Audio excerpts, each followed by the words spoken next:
Hello viewers, কেমন আছেন সবাই? আশা করি সবাই ভালো আছেন। তো আজকে আমরা হাজির হয়েছি প্রোনাউন নিয়ে। তো ইম্পর্টেন্স অফ প্রোনাউন, মানে প্রোনাউন আমরা কেন শিখব। যদি আপনি প্রোনাউন জানেন তাহলে আপনি ভয়েস চেঞ্জিং ভালোভাবে করতে পারবেন, আপনি ন্যারেশন করতে পারবেন, সাবজেক্ট ভার্ব অ্যাগ্রিমেন্ট আপনি ভালোভাবে বুঝবেন। এছাড়াও কম্পিটিটিভ এক্সামস, অর্থাৎ আপনার সরকারি চাকরি থেকে শুরু করে বিভিন্ন ভর্তি পরীক্ষাগুলোতে এই প্রোনাউন নিয়ে কোশ্চেন থাকে নিয়মিত। এছাড়াও এই স্পোকেন ইংলিশেও কিন্তু প্রোনাউনের গুরুত্ব অনেকটাই বেশি। তো আজকে আমরা এটা নিয়ে আলোচনা করব। যদি ক্লাসটা ভালো লেগে থাকে অবশ্যই লাইক, কমেন্ট, শেয়ার করবেন আর সাবস্ক্রাইব করতে ভুলবেন না। তো চলুন বেশি দেরি না করে শুরু করা যাক।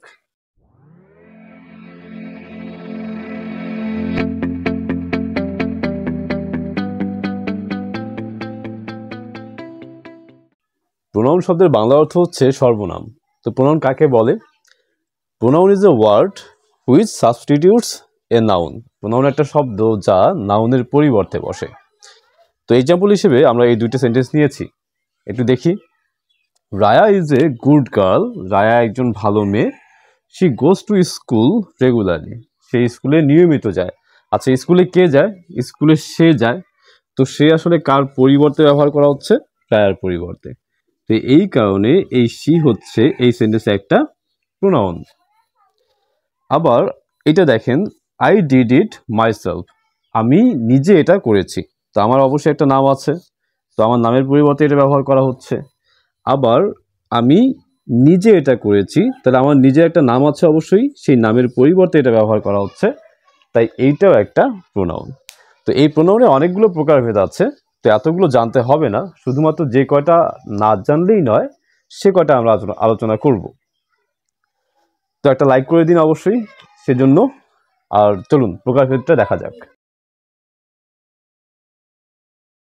প্রোনাউনের প্রথম প্রকারভেদটা হচ্ছে পার্সোনাল প্রোনাউন। তো পার্সন শব্দের অর্থ হচ্ছে ব্যক্তি, আর পার্সোনাল শব্দের অর্থ হচ্ছে ব্যক্তিবাচক। তাহলে পার্সোনাল প্রোনাউন শব্দের অর্থ হচ্ছে ব্যক্তিবাচক সর্বনাম।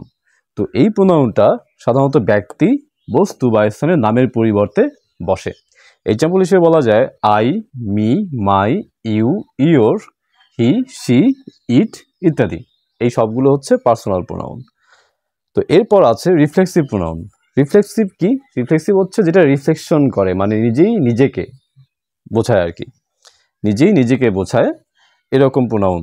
তো এক্সাম্পল হিসেবে বলা যায় my self, your self, him self, her self, them self ইত্যাদি। এরপর 3 নম্বরে আছে ইন্টারোগেটিভ প্রোনাউন্স। এই প্রোনাউনগুলো সাধারণত প্রশ্ন করতে ব্যবহার করা হয়, যেমন হু, হোয়াট, হুইচ, হুম ইত্যাদি। এরপর 4 নম্বরে আছে ডেমনস্ট্রেটিভ প্রোনাউন।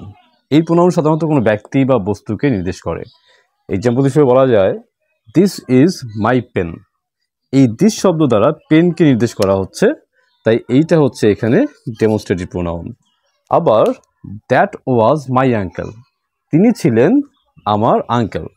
তো এই আঙ্কেলের পরিবর্তে দ্যাট শব্দটা ব্যবহার করা হচ্ছে, তাই এটা হচ্ছে ডেমনস্ট্রেটিভ প্রোনাউন।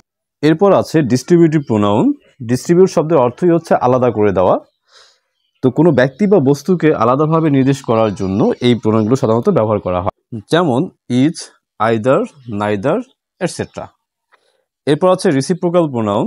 রিসিপ্রোকাল প্রোনাউন সাধারণত একজন অপরকে পরস্পরকে বোঝায় আর কি, সাধারণত যেমন ইচ আদার, ওয়ান অ্যানাদার ইত্যাদি। তো এর পরের যে ক্লাসটা সেটাতে আমরা প্রোনাউনের একটা লিস্ট করব আর কি। সেই লিস্টে আমাদের লাগবে হচ্ছে ওই যেটা বললাম যে ভয়েস, তারপর হচ্ছে ন্যারেশন ইত্যাদি করার জন্য ওই লিস্টটা আমাদের খুব বেশি প্রয়োজন হবে। তো সেটা আমি পার্ট 2-তে দিয়ে দেবো অবশ্যই, সেটার জন্য অপেক্ষা করবেন। আর যদি এই ভিডিওটা ভালো লেগে থাকে তাহলে এখানে ক্লিক করে সাবস্ক্রাইব করবেন, আর এখানে ক্লিক করে পরের ভিডিওটি দেখুন। ততক্ষণ ভালো থাকবেন, ধন্যবাদ, আবার দেখা হবে।